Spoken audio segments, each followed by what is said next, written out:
I have really tall trees in my backyard. Very pretty though. And they go all the way up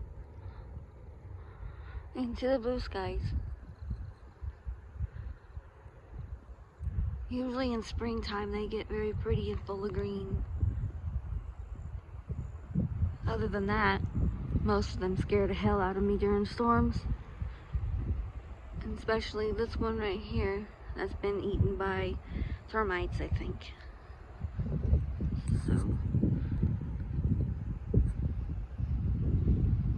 and then if I turn a little bit, this is above the house. Big giant. It's been here since I was a kid. I'm not gonna go too low because I don't want Doodle Bob across the way to see or be seen.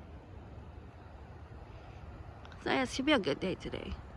Blue skies, sunshine. No lollipops, but you know what I mean. Have a good day, everybody.